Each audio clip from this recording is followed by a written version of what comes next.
வணக்கம்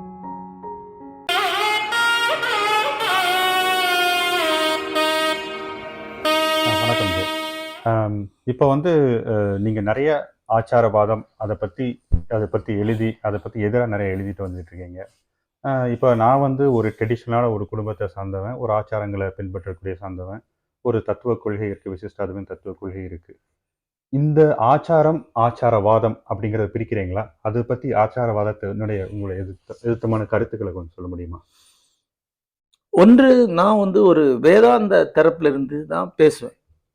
வேதாந்தம் என்பது ஒரு நம்பிக்கை கிடையாது, ஒரு மதம் கிடையாது, ஒரு சிஸ்டமும் கிடையாது. வேதாந்தம் என்பது ஒரு ஐடியா மட்டும்தான், ஐடியாலஜி கூட கிடையாது. அப்போ வேதாந்தம்ங்கிற ஐடியா எப்பவுமே அடிப்படையில் ஞானம் சார்ந்தது, அறிதல் சார்ந்தது. ஆகவே அது வெறும் சடங்குகளுக்கு எதிரானது. ஆகவே சடங்குவாதம் அல்லது ஆச்சாரவாதம் என்று சொல்லக்கூடிய ஒன்றை வேத மரபு காலத்தில் இருந்தே வேதாந்தம் எதிர்த்தான் வருது. அதாவது இன்னும் சொல்ல போனா வேத சடங்குகளை ஞான மார்க்கத்தை கொண்டு ஆராய ஆரம்பிக்கும் போதுதான் வேதாந்தமே தோன்றுது. இப்ப வேதங்கள், அதிலிருந்து ஆரண்யகங்கள், அதிலிருந்து உபனிஷத்துகள் என்று வரும்போதே அது சடங்கு நிராகரணம் தான். சடங்குகளை மறுப்பது, அர்த்தமற்ற சடங்குகளை மறுப்பது என்பது வேதாந்தத்துடைய அடிப்படை கொள்கைகள் ஒன்று. தெரிந்து கொள், அறிவே விடுதலை என்று சொல்லக்கூடிய ஒரு மரபு, தெரிய வேண்டியதில்லை, இன்னென்ன விஷயங்களை செஞ்சா மட்டும் போதும் என்று சொல்லக்கூடிய ஒரு மரபை ஒருபோதும் ஏற்க முடியாது. அப்போ வேதாந்த மரபுக்குள்ள எப்பவுமே சடங்கு எதிர்ப்பு தன்மை உண்டு. இந்த சடங்கு எதிர்ப்பு தன்மை நீ கீதையில கூட பார்க்கலாம். பகவத்கீதையிலே 3 குணங்களுடன் வளர்ந்திருக்கும் வேதங்கள் என்ற விஷ விருட்சத்தை வேரோடு வெட்டி வீழ்த்துவாயாக என்று கிருஷ்ணன் சொல்றார். அங்க அவர் சொல்லக்கூடிய வேதங்கள் என்ன அப்படின்னா, முக்குணங்களை மட்டுமே முன்னிறுத்தக்கூடிய வேதங்கள் என்று விளக்கம் கொடுக்குறாங்க உங்களுடைய ஆச்சாரியர். இருக்கலாம். ஆனா உலகியலை மட்டுமே முன்னிறுத்தக்கூடிய சடங்குகள், உலகியலுக்குள்ளே நின்று விடக்கூடிய சடங்குகள், சடங்குகளுக்கு உள்ள ஞானம் என்பது இல்லை என்ற இல்லாத நிலையில் கூட சடங்குகளை நிராகரிப்பது என்பது வேதாந்தத்துடைய அடிப்படை கொள்கைகள்ல ஒண்ணு. அப்ப உங்களுக்கே தெரியும், உபனிஷத்துகளிலேயே சடங்குகள் பத்தி வருது. உதாரணமா நசிகேத வேள்வி என்பதை பற்றி கடோபனிஷத்து சொல்லிட்டே இருக்கு. ஆனா உபனிஷத்து சொல்லக்கூடிய வேள்விகள் எல்லாமே வெறும் ரிச்சுவல் அல்ல, ஒரு ஞானத்தை பிராக்டிஸா மாற்றக்கூடியது, ஒரு ஞானத்தை உருவகமா ஆக்கக்கூடியது மட்டும்தான் வேள்விகள் என்று உபனிஷத்து சொல்லுது. பாதராயணருடைய காலம் வரைக்கும் கூட முழுமையான வேள்வி நிராகரணம் அல்லது வெறுஞ்சடங்கு நிராகரணம் என்பது வேதாந்தத்தில் இருந்தது. கிருஷ்ணன் கீதையில அதை ஒரு ரீகான்சிலியேஷன் பண்றார், ஒரு மாதிரி இணைக்கிறார். அந்த இணைப்புல வந்து சடங்குகளுக்கு இடம் உண்டு. ஆனா அந்த சடங்கு வந்து வெறுமே நம்பிக்கையால் செய்யப்படக்கூடியது அல்ல, வழி வழியாக செய்யப்பட்டது அல்ல, ஒருவருடைய பழக்க தோஷத்தால செய்யக்கூடியது அல்ல. அப்போ நீங்க இந்த சாமி உங்களுக்கு நல்லது நினைச்சு ஒரு சடங்கை பண்றீங்கன்னா அது வெறும் சடங்கு. உங்க ஜாதியோ மதமோ ஒன்றை சொல்லிட்டு இருக்கு, அதனால நீங்க மட்டும் நீ ஒரு விஷயம், அது வெறும் சடங்கு. அதே மாதிரி வந்து உங்களுக்கு அதுக்குள்ள உள்ள தியரியோ அதனுடைய மன உணர்வுகளை எதுவுமே தெரியாது, நீங்க ஒரு பழக்கத்தினால உங்க அப்பா செஞ்சா நீங்க செய்றீங்கனாலும் அது வெறும் சடங்கு. அந்த சடங்குகளை வேதாந்த இன்றைக்கு நிராகரிக்கும். ஆனா இன்னொரு வகையான சடங்கு இருக்கு, அதுதான் அந்த நசிகேத வேள்வி மாதிரி. எது ஞானமோ அந்த ஞானத்தை அன்றாடமாக ஆக்கி கொள்ளும் பொருட்டு, வாழ்வென ஆக்கி கொள்ளும் பொருட்டு ஒரு சடங்கை செய்வோம் என்றால் அந்த சடங்கு ஏதோ வகையில உங்களுடைய ஞானத்தை பெருக்குவதற்காக தான் உதவுது. அது உயர்ந்த சடங்கு தான். இதுதான் வந்து சடங்கு பத்தின வேதாந்தியுடைய பார்வைன்னு சொல்லலாம். இது வந்து அத்வைத வேதாந்த பார்வைன்னு சொல்றீங்க. இதுக்கும் விசிஷ்டாத்வைத வேதாந்த பார்வைக்கு வேறுபாடு இருக்கிறதா எனக்கு தெரியல. இப்ப விசிஷ்டாத்வைத அப்கோர்ஸ் நார்மலா இருக்கு, நீங்க சொல்ற மாதிரி ஒரு டிரான்சாக்ஷனல் ஒரு எலிமெண்ட் இருக்கிற பக்தியில வந்து சடங்குகளுக்கு வந்து இந்த சடங்கு செஞ்சா இதுக்கு ஒரு பதில் கிடைக்கும் அப்படி இருக்கிற எதிர்பார்ப்போட நம்ம செய்யறோம். பட் ஆனா விசிஷ்டாத்வைத தத்துவத்தை புரிஞ்சுக்கிட்டு ஒரு சடங்கு செய்யும் பொழுது, இப்போ காலையில எழுந்து காயத்ரி ஜபம் பண்றது, அந்த காயத்ரி ஜபம் பண்ணும் பொழுது அதுக்குள்ளான அர்த்தத்தை புரிஞ்சுக்கிட்டு அதுக்குண்டான விசிஷ்டாத்வைத தத்துவத்தை புரிஞ்சுக்கிட்டு அதை எடுத்து மெடிடேட் பண்றதுங்கிறது அது ஒரு சடங்காகாது. ஆனா டெய்லி பண்ணும்போது அது ஒரு அனுஷ்டானங்கள்ல அது வந்துடுது. இந்த எந்த ஆச்சாரியரை நம்ம கடைபிடிச்சு அவங்க சொல்ற அனுஷ்டானங்களை கண்டுபிடிச்சு அப்படிங்கிறதுக்கு சொல்லப்பட்டிருக்கிற முதல் தகுதியை ஆச்சாரியர்கள் ஞானம் தான். ஞானம் அனுஷ்டானங்களும் கூடிய ஆச்சாரியரை தான் அடையணும் அப்படின்னு சொல்லிட்டு விசிஷ்டாத்வைதத்துல சொல்லப்படுகிறது. ஸோ ஞானத்தின் மூலமாக ஒரு சரியான ஆச்சாரியரை கண்டுபிடிச்சு அவர் சொல்ற விஷயங்களை கேட்டு நடந்து அந்த சடங்குகளுக்கு உண்டான தத்துவங்களை புரிஞ்சு கொண்டு அந்த அந்த சடங்குகளை கடைபிடிக்கும் போது அதனுடைய அர்த்தம் கிடைக்கிறது அப்படிங்கிறது தான் ட்ரெடிஷ்னலா இருக்கிற ட்ரெடிஷனல் சொல்ல முடியாது, வேதாந்தத்தை சரியா கடைபிடிக்கிறவங்க ஒரு அது முக்கியமா இப்ப இப்படி சொல்றேன். ஏன் சடங்குகளை எப்படி நம்ம இன்றைக்கு புரிந்து கொள்ளலாம்னா 2-3 உவமைகள் சொல்லுவாங்க. ஒன்று, ரிசர்வ் பேங்க்ல தங்கம் இருக்கு. ரிசர்வ் பேங்க்ல இருக்கக்கூடிய தங்கத்துடைய புழக்க வடிவமாக காகித நோட்டு இருக்கு. ரிசர்வ் பேங்க்ல தங்கம் இல்லைன்னா காகித நோட்டுக்கு ஒரு மதிப்பும் கிடையாது. காகித நோட்டை எடுக்கும்போது தெரியுது ரிசர்வ் பேங்க்ல இருக்க தங்கத்துடைய ஒரு பீஸ் தான். ஆகவே சாமானியர்களுக்கு உண்மையில அங்க ரிசர்வ் பேங்க்ல இருக்கக்கூடிய தங்கம் இருக்குன்னு தெரியாது. ஆனாலும் அந்த காகித நோட்டுக்கு அந்த மதிப்பு இருக்கு. ஏன்னா அது எப்படி அஷ்யூர் பண்ணப்பட்டிருக்கு. ஆகவே எப்படி சொல்லுவாங்க அப்படின்னா, ஒருவனுக்கு ரிசர்வ் பேங்காக இருக்கக்கூடிய தங்கமாக நாலேஜ் உள்ள இருக்கும்போது புழக்கத்துல அவன் ஒரு ரிச்சுவல் வச்சிருக்கான். அந்த ரிச்சுவல் அர்த்தம் உள்ளது. ஏன்னா அது உண்மையில ஞானத்துடைய எக்ஸசைஸ் தான், ஞானத்துடைய செயல் வடிவம் தான். இப்படி செயல் வடிவமாக ஞானத்தை ஆக்கலைன்னா ஞானம் தனியாக ஒரு நாலேஜா மட்டுமாக இருக்கும், விஸ்டமாக ஆகாது. இப்ப இந்த வித்தியாசம் என்ன, நாலேஜுக்கும் விஸ்டத்துக்கான வேறுபாடு என்ன அப்படின்னு கேட்டீங்கன்னா, knowledge is set of knowings தான். விஸ்டம் என்பது set of knowledge and practice தான். பிராக்டிஸுக்கு வராத எதுவும் விஸ்டம் ஆகாது. அப்போ வேதாந்தத்தையோ அதனுடைய மற்ற விஷயங்களையோ விஸ்டம் என்று தான் சொல்றோம், நாலேஜ் நம்ம சொல்றது கிடையாது. விசிஷ்டாத்வைதங்கிற விஸ்டம் தான், நாலேஜ். அப்போ அது பிராக்டிஸ் ஆகணும். வேதாந்தமே அப்படி பிராக்டிஸ் ஆகும். இப்போ இன்னொரு உதாரணம் சொல்றோம்னா, நேற்று ஏதாவது பேசும்போது சொல்லிட்டு இருந்தேன் இல்லையா, அதாவது ஒருத்தர் இயற்கை தான் கடவுள்ங்கிற ஒரு தரிசனத்தை, அந்த விஸ்டத்தை ஏற்றுக்கொள்கிறார். இது அவருக்கு தெரியுது. தெரிஞ்சா அதனால அவருக்கு பெரிய பிரயோஜனம் கிடையாது. அவர் எங்க ஒரு ஆர்குமெண்ட் அதை சொல்லாம வழிய அவருடைய லைஃப் அல்ல, அவரை மாற்றாது. அப்புறம் இயற்கை தான் தெய்வம் என்பது அவருடைய பர்சனாலிட்டி அவரை மாற்றணும் என்றால் அவர் அதை ரிச்சுவல் ஆக்கணும். ரிச்சுவல் ஆகும்போது தினசரி இயற்கையில தான் கண் முழிக்கணும், இயற்கையில தான் தூங்கணும், இரவு முழிக்கணும், இயற்கையில தான் இருக்கணும் அப்படிங்கிற ஒரு ரிச்சுவலா மாத்திட்டாரு. அப்ப காலையில 6 மணிக்கு கண் முழிக்கிறது எந்த ஒரு ஏரிக்கரையில காட்டுல தோட்டத்துல தான் கண் முழிக்கிறது. இரவுல தூங்க போறதுக்கு முன்னாடி கண்டிப்பா ஒரு காட்டுல இருந்து ஆடுது போனாரு. இது இப்படி ஒரு 25 வருஷம் பண்ணாருன்னா அவர் இயற்கைக்குள்ள இருப்பார். அந்த விஸ்டம் அவருடைய பிராக்டிஸ் ஆகி அவருடைய பர்சனாலிட்டியில பெரிய மாற்றத்தை உருவாக்கும். ரைட், இதையே ரிச்சுவல், இது இப்போ ரிச்சுவல் ஆயிடுச்சு. இப்போ ஏன் இதை பண்றோம்னு அவருக்கு தெரியும். இந்த ஒவ்வொரு ரிச்சுவல் வழியா அந்த ஞானத்தை அவர் வலுப்படுத்திக்கிட்டே இருக்கிறார். இப்போ டெய்லி காட்டுக்கு போக முடியல காலையில, அப்ப தோட்டம் போதும் அப்படின்னு ஒரு சுருக்கிக்கலாம். அப்போ அந்த ஞானம் மாறாது, அந்த விஸ்டம் மாறாது. தோட்டத்துக்கும் போக முடியல, ஆகவே பால்கனியில கொஞ்சம் தொட்டி பூ வச்சிருக்கிறார், அதுவே அவருக்கு போதுமானது. வயசாயிடுச்சு, டெய்லி போய் ஒரு பூவை பார்த்துட்டு வர்றாரு. அப்போ அந்த ரிச்சுவல் அவருக்கு பதையன்படி, ஏன்னா அது விஸ்டத்துக்கு அடிப்படையில் இருக்கு. ஆனா அந்த விஸ்டம் இல்லாம டெய்லி அந்த பூவை மட்டும் பாக்குறாருன்னா அது அவருக்கு பயனில்லை. இன்னும் சொல்ல போனா ஒரு கட்டத்துல பூவை பார்த்து தொலை வேண்டி இருக்குன்னு காலையில போய் பார்ப்பாரு. சைவ சடங்குகளை பத்தி ஒரு கதை சொல்லுவாங்க. பிள்ளைகள் இந்த சிவலிங்கத்துக்கு பூஜை பண்ணுவார். அப்ப பூஜை பண்ணிட்டு இருக்கும்போது ஆட்சி கை குழந்தை எடுத்துட்டு ஏன் இந்த பிள்ளை பாத்துங்க அப்படின்பார். ஒரு கடுப்பாயிடுவார். நான் இந்த அளவு பார்ப்பேனா அந்த அளவு பார்ப்பேனா அப்படின்பார். இதுதான் இந்த மைண்ட் செட்ல பண்ணக்கூடிய இதுக்கு எந்த பயனும் கிடையாது. அதுதான் ஆச்சாரவாதம் என்று சொல்றோம்.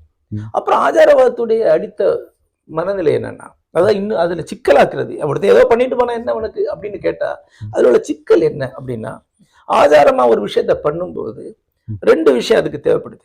ஒன்னு ஸ்ட்ராங் ஃபெய்த், இதனால இன்னென்ன பயன்கள் வருங்கிற கண்மூடித்தனமான ஃபெய்த் இருந்தால் ஆச்சாரத்தை பண்றாங்க. இந்த ஃபெய்த் அவங்களுக்கு மேற்கொண்டு எதையுமே தெரிந்து கொள்வதற்கு தடையா மாறிடும். கண்மூடித்தன ஃபெய்த் மட்டும்தான் இருக்கும். ரெண்டாவது, இந்த மாதிரி ஆச்சாரங்களை பண்ணும்போது அவருக்கு ஒரு செல்ஃப் கான்ஃபிடன்ஸும் அதுல இருந்து கொஞ்சம் கொஞ்சமா ஒரு மேட்டிமைத்தனமும் வரும். நான் இந்த ஆச்சாரத்தை பண்றேன், அப்ப ஆச்சாரத்தை பண்றதுக்கும் பண்ணாத வித்தியாசம் இருக்குல்ல. அப்போ ஆச்சாரத்தை வலியுறுத்தக்கூடிய இந்த ஆச்சாரத்தை பண்ணுனா நீ இப்படிப்பட்ட ஆள், பண்ணலைன்னா நீ மோசம் அப்படின் போது பண்ணாதவங்க எல்லாம் மோசம் ஆயிடும். ஆச்சாரவாதிகள்கிட்ட இருக்கக்கூடிய மோசமான மனநிலை ஆச்சாரத்தை பண்ணுவதனால் தான் ஒருபடி மேலானவன், தான் பெரிய ஆளு, அப்படி மனிதர்களை பிரிச்சு ஒரு கட்டத்துல ஆச்சாரவாதிகள் எல்லாமே கடுமையான வெறுப்பாளர்களாக மாற பார்க்கலாம். மடி ஆச்சாரம் சொல்லக்கூடிய ஒரு ஆள் பயங்கர வெறுப்பாளர், தொடாத வராத பேசாத, வீட்டுக்குள்ளேயே தீண்டாம அனுஷ்டிக்க ஆள்கள்லாம் இருக்காங்க, குழந்தைகள்கிட்ட தீண்டாம அனுஷ்டிக்க லெவலுக்கு போயிடுவாங்க. அப்போ இதனால என்ன பிரயோஜனம்? உன்னோட மனதை விரிய வைக்க வேண்டிய ஒரு விஸ்டம் கடைசி உன்னை சுருக்கி சுருக்கி சுருக்கி சுருக்கி ஒரு ருட்டீனா ஒரு விஷயத்த பண்றதை மட்டுமே செஞ்சு விட்டாருன்னா அதனால என்ன லாபம் இருக்கு? அதுதான் ஆச்சாரத்துடைய அடிப்படைன்னு சொல்லலாம். ஆச்சாரத்துக்குள்ள ஞானம் இருக்கா? இப்போ அப்படி பார்த்தா நான் ஏதாவது ஆச்சாரத்தை செய்யறேன்னா சரிங்க செய்யறேன். ஏன்னா எனக்கு ஒரு விஸ்டம். ஃபார் எக்ஸாம்பிள், கடந்த 40 ஆண்டுகளுக்கு மேலாக ஒரு நாள் கூட விடாம நான் குரு நித்யாவுடைய ஏதேனும் ஒரு பேசேஜை படிப்பேன். டெய்லி காலையில செல்ல இருக்கும், ஏதாவது படிப்பேன். ஒரு நாள் கூட விடாம ஏதாவது எழுதுவேன். அதை நான் ஒரு நிறைய வைத்துக்கிறேன். எழுதாத ஒரு நாள் இருக்காரு. எவ்வளவு பிஸி. இப்ப உங்களுக்கு இங்க தங்கி இருக்கிறோம், காலையில கிளம்புறதுக்குள்ள ஏதாவது எழுதிடுவேன். ஏன்னா நான் என்னோட ரைட்டா ஒரு ஞான யோகமா தான் பாக்குறேன். யோகம் என்பது டெய்லி செயல் தான். அப்பப்ப டைம் கிடைச்சா செய்யக்கூடிய யோகம்னு ஒண்ணு கிடையாது. எல்லாமே யோகம் என்று அது என்றைக்கும் செய்ய வேண்டியது. தினசரி செய்யக்கூடிய செய்துட்டாங்க. தினசரி படிக்கிறது எழுதுறது செய்யுது. எல்லா அன்பர்கிட்ட சொல்லக்கூடியது, நீ இலக்கியவாதி என்றால் டெய்லி எழுது. ஒரு விஷயத்தை அது எவ்வளவு கஷ்டம் இருந்தாலும் நான் டெய்லி செய்வேன்னு வச்சுக்கிட்டா அது உன்னோட வாழ்க்கை ஆயிடும். அது உன்னுடைய யோகமாகும். கிருஷ்ணன் சொல்லக்கூடிய யோகம் அதுதான், கர்ம யோகங்கிறது அதுதான். அது ஆச்சாரம் தான். ஆச்சாரம் இல்லாம கர்ம யோகம் கிடையாது. ஆனா ஆச்சாரத்துக்குள்ள நாலேஜ் இருக்கா?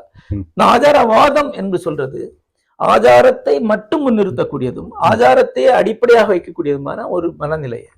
அது மனிதர்களை குறுக்கும், மனிதர்களை பிற மனிதர்கள் காழ்ப்பு கொண்டவர்களாக்கும், எளிமையான சாதி மத பிரிவினைகளுக்குள்ள கொண்டு சிக்க வைத்து ஆன்மீகமா வறுமைப்படுத்தும் நான் நினைக்கிறேன்.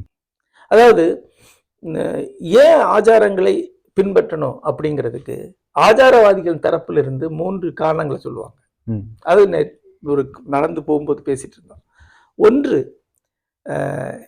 ஒரு வைத்தியர் உங்களுக்கு மருந்து தருவார் என்றால் வைத்தியர் ஏன் தருவார்? மருந்து உள்ள போய் என்ன பண்ணுதுன்னு தெரியாம நீங்க அந்த மருந்தை சாப்பிட்டாலும் பயனளிக்கத்தான் செய்யும். அதெல்லாம் தெரிஞ்சுக்கிட்டு அந்த மருந்து சாப்பிடணும் அவசியம் கிடையாது. இது ஆச்சாரவாதிகள் சொல்லக்கூடிய முதல் இது டிஃபென்ஸ். ரெண்டாவது, பெற்றோர் தங்களுடைய பிள்ளைக்கு நல்லதுதான் செய்வாங்க. கை குழந்தை தன்னுடைய தாய்ப்பாலை அருந்தும் போது நம்பித்தான் அருந்தது. அதுபோல ஆச்சாரியனையோ அல்லது குருநாதர்களையோ பெரியவர்களையோ நம்பி ஏற்றுக்கொள்வதுதான் சரியானதாக இருக்கும். மூன்றாவதான வழி என்பது, மூன்றாவதான விளக்கம் என்பது, இன்று இப்போ அறியக்கூடிய ஒரு உண்மை மட்டும்தான் உங்களுக்கு கிடைக்கும். என்றும் எப்போதைக்கும் இருக்கக்கூடிய உண்மை என்பது நீண்ட வாழ்க்கை வழியாக கிடைக்கக்கூடிய ஒன்று. அந்த நீண்ட வாழ்க்கை வழி கிடைச்ச அர்த்தத்தை நீங்களே அறியணும்னு ட்ரை பண்ணா சாத்தியம் கிடையாது. அப்போ ஆச்சாரம் என்பது பெரும்பாலும் நீண்ட கால வாழ்க்கையிலிருந்து திரட்டி எடுக்கப்பட்ட ஒன்றாக இருக்கும். உங்களுடைய குறிந்த கால வாழ்க்கையிலிருந்து அதை மதிப்பிட முடியாம இருக்கும்.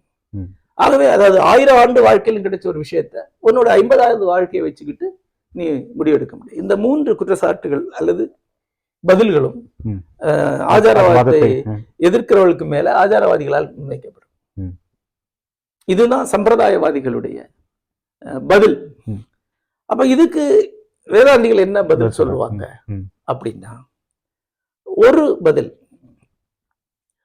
முதல் கேள்விக்கான பதில், அதாவது மருந்தை உட்கொள்ளக்கூடியவன் முதல்ல சரியான மருத்துவரை தேர்ந்தெடுக்கணும். கோக்கான ஒரு மருத்துவரை தேர்ந்தெடுத்து அவர் கொடுக்குற அவ்வளோத்தையும் சாப்பிட்டேன்னா உயிர் போயிடும். அப்போ சரியான மருத்துவரை தேர்ந்தெடுத்த பிறகு நீ அந்த மருந்தை நம்பி சாப்பிடலாம். அப்ப சரியான மருத்துவரை நீங்க எப்படி தேர்ந்தெடுக்கிறீங்க? அறிவால தேர்ந்தெடுக்கிறீங்க. அப்போ ஆச்சாரத்துக்கு முன்னாடியே உங்களுக்கு ஆச்சாரத்தை தேர்வு செய்யக்கூடிய அறிவு இருக்கணும். உங்களுக்கு அடிப்படை அறிவு, சுய புத்தி, அதோட உங்களுடைய மரபார்ந்த புத்தி, அனுபவ புத்தி ஆகியவற்றோட நீங்க ஒரு நல்ல மருத்துவரை தேர்ந்தெடுக்கணும். நிறைய மருத்துவரை தேர்ந்தெடுக்கலைன்னா அதனால பிரயோஜனம் கிடையாது. ஆக ஏதாவது ஒரு மருத்துவர் சொல்லக்கூடியது அப்படியே ஏற்றுக்கொள்ளும் அப்படின்னு சொல்ல முடியாது. சரியான மருத்துவரை தேர்ந்தெடுப்பதற்கான நாலேஜ் உங்களுக்கு இருக்கு. 2, இந்த மருத்துவருடைய நோய் குணமாகலைன்னா இன்னொரு மருத்துவர்கிட்ட நீ போகவும் கூடும் இல்லையா? இன்னொருத்தர் மருத்துவர்கிட்ட நீ போகவும் கூடும். அப்போ இன்னொரு மருத்துவர்கிட்ட நீங்க போறீங்கல்ல, அதுவும் நாலேஜ் வழியா தான் போறீங்க. அப்ப இந்த மருத்துவரை சரியா தேர்ந்தெடுக்கணும், மருந்து வேலை செய்யறான்னு பார்க்கணும், வேலை செய்யற அடுத்த மருத்துவர்கிட்ட போகணும். அப்படி தொடர்ந்து உங்களை மருத்துவர்கள் வழியா கொண்டு போறது என்ன? நாலேஜ் தான். உங்கள்கிட்ட இருக்கக்கூடிய அறிவெனும் விளக்கு தான் உங்களை அந்த பாதை முழுக்க வழிநடத்தி போதே வழிய நம்பிக்கை இல்லை. இது ஆச்சாரியர்கள் சொல்றீங்க. அப்போ ஆச்சாரியரை தேர்ந்தெடுக்கிறது. 2வது, தந்தை குழந்தை மாதிரி. பெற்றோர் குழந்தைய வளர்க்குறாங்கிறது உண்மை. அப்படி பார்த்தா உங்களுடைய முதல் ஆசிரியர் உங்களுடைய தேர்விலே இல்லை. உங்களுடைய சின்ன வயசுலயே ஒரு ஆசிரியர் உங்களுக்கு வராரு, அவரு நீங்க செலக்ட் பண்ண ஆளு கிடையாது இல்லையா? பெரும்பாலும் அப்பா நம்முடைய முதல் ஆசிரியர், அம்மா முதல் ஆசிரியர், அல்லது பள்ளிக்கூடத்துல முதல் ஆசிரியர் அமைகிறார். முதல் ஆசிரியர் நம்முடைய தேர்வில் இல்லை. அதே மாதிரி ஒரு இயல்பான முதல் ஆசிரியர் அமைவதில் தவறொன்றும் இல்லை. ஆனால் எந்த பிள்ளையும் அப்பாவை அப்படியே ரிப்பீட் பண்றது இல்லை. அப்படின்னா மனிதர்களை வளர்ந்திருக்க முடியாது. எந்த பிள்ளையுமே அப்பாவை வாழ்ந்த வாழ்க்கை அப்படியே கடைபிடிப்பதும் கிடையாது. அப்பா கொடுத்தது அப்படியே சிந்தாம வாங்கிவிட்ட பிள்ளையும் கிடையாது. மனிதகுல முழுக்க பிள்ளை அப்பாட்டு அந்த பொருளை வாங்கி இவன் முன்னாலதான் போறான். அதனாலதான் நீங்க இங்க பிரிட்டன்ல உட்கார்ந்துருக்கீங்க. அப்போ ஆச்சாரியர்கள் அல்லது அப்பா மரபு எல்லாத்தையும் அம்மா அப்பான்னு பாத்துக்கிட்டீங்கன்னா அது இருந்து உங்களுக்கு கிடைக்கிறத நீங்க எப்படி முன்னெடுத்து கொண்டு போறீங்க, எப்படி உங்களுக்கானதா மாத்திக்கிறீங்க, எப்படி தன்மையப்படுத்துறீங்க, எப்படி காலத்தால் முன்னெடுக்கிறீங்கன்னு முக்கியமானது. அதுக்கு உங்களுக்கு அறிவு தேவை. அப்பா நினைக்கிறத அப்படியே செய்யக்கூடிய பிள்ளை டம்பான பிள்ளை, மொக்க பிள்ளை. அது அப்பாவுக்கே பிடிக்காது. என்னை விட என் பையன் சூட்டிகா இருந்தாதான் எனக்கு பிடிக்கும். ஆகவே ஆசிரியர்களிடமிருந்து ஞானத்தை பெறுவது என்பது நம்பிக்கையின் பார்ப்பட்டதல்ல, ஆச்சாரத்தின் பார்ப்பட்டதல்ல, அறிவின் பார்ப்பட்டது. அறிவில் வச்சு மேல முன்னெடுக்க வேண்டியதுதான். அதான் 2வது பதில். 3வது, நீண்ட காலத்துல அடையப்பட்ட ஒரு விஸ்டம் தான் உங்களுக்கு வருது. அது உங்களுடைய 50 ஆண்டுகளுக்குள்ள நீங்க அறுதி முடிவு எடுக்க முடியாது அப்படின்னு. ஆனா ஆச்சாரம் தவறா இல்லையாங்கிற முடிவை நீங்க எடுக்க வேண்டியதில்லை. உங்களுக்கு அது சரி வருமாங்கிற முடிவை நீங்க தான் எடுக்கணும். ஏன்னா உங்களுக்கு 50 ஆண்டுகளுக்குள்ள நீங்க செய்ய முடியுமா? அதனால பயனுள்ள முடிவை தான் நீங்க எடுக்கிறீங்க. நீங்க மரபில் இருக்கக்கூடிய ஒரு பெரிய உண்மையை மறுக்கிறீங்களா என்பது அல்ல, உங்களுக்கு செட் ஆகுதான்னு தான் நீங்க பாக்குறீங்க. இப்ப உங்க வாழ்க்கை 50 வருஷம் இருந்தா கூட உங்களுக்கு அது முக்கியம். அதை சரியா செலவிட்டு சிலையான முக்தி அடைவதான் நீங்க இங்க இருக்கிறீங்க. ஆகவே இந்த 50 ஆண்டுகளை பத்தி நீங்க யோசிக்கணும். இதுக்குள்ள எவ்வளவு 1000 வருஷம் தொன்மையானதா இருந்தாலும் இந்த 50 ஆண்டுகள் எனக்கு பயனுள்ளதா இருக்கா, என்னை முக்தியின் கொண்டு செல்லுதா என்பதுதான் முக்கியம். இதுதான் வேதாந்திகள் இந்த 3 குற்றச்சாட்டுகளுக்கும் சொல்லக்கூடிய பதில், இந்த 3 பதில்களுக்கும் சொல்லக்கூடிய பதில். இந்த 3 பதில் கேள்விகளும் இந்த பதில்களும் வச்சு பார்க்கும்போது நம்ம அந்த ஆச்சாரம்ங்கிறது ஞானத்தை பின்புலமாக கொண்டிருக்கும் பொழுது அது பிரச்சனையே இல்லை. அது நம்ம இந்த 3 பதில்களிலையும் நம்ம சரியா புரிஞ்சுக்கணும். இது உபநிஷத் வாக்கியத்தோட முடிச்சுக்கலாம் நினைக்கிறேன். அது கர்மத்தின் வழி, அது கர்மம்ங்கிறது உபநிஷத்துல ஆச்சாரத்தை சொல்லுதான் சொல்றது. கர்மத்தை மட்டுமே அதை மட்டும் நீங்க கொஞ்சம் சொல்லி முடிச்சிருங்க. அதாவது அறியாமையை வழிபடுவோன் இருளில் இருக்கிறான், அறிவை வழிபடுவோன் அதை விட இருளில் இருக்கிறான். இந்த ஆச்சாரத்தை பற்றி பேசும்போது முக்கியமான வரி இது. ஏன்னா அறியாமையை தான் பெரும்பாலான மக்கள் வழிபடுறாங்க, அவங்க இருட்டில் இருக்கிறாங்க. ஆனா அறிவை வழிபடக்கூடியவன் ஏன் மோசமான இருட்டில் இருக்கிறான் கேட்டா, அறியாமையை வழிபடுவன்ட்டு அகங்காரம் கிடையாது, அறிவை வழிபடுவன்ட்டு அகங்காரம் உண்டு. அப்போ அவன்கிட்ட இருக்க இருட்டை விட பெட்டர் இருட்டு இருக்கு, இன்னும் கொஞ்சம் அகங்காரம் இருக்கு. ஆகவே நான் ஒரு சரியான அறிதலை அடைந்து விட்டேன் என்கிற அகங்காரம் இருக்குல்ல, அதுதான் இருட்டு. அப்போ அறிதலும் ஆதலும் 2 இணைந்துதான் ஒரு விஷயம் இருக்க முடியும். இந்த ஆதல் என்பதை தான் 2ஆக சொல்றாங்க. ஒன்று சாதனா, இன்னொன்று ஆச்சாரம். ஆச்சாரம் என்பது ஒரு வகையான சாதனாவாக மாறும்போது அந்த விஷ்டத்தை லைஃபா அது மாற்று. அப்போ நம்ம அறிவை வழிபட மாட்டோம், அறிவை பிராக்டிஸ் பண்ணுறோம். நடைமுறை ஆகாத அறிவு ஒரு பெரும் சுமைதான். அது மிடில் பாத்னு சொல்லலாம். பேலன்ஸ். நன்றி. நன்றி.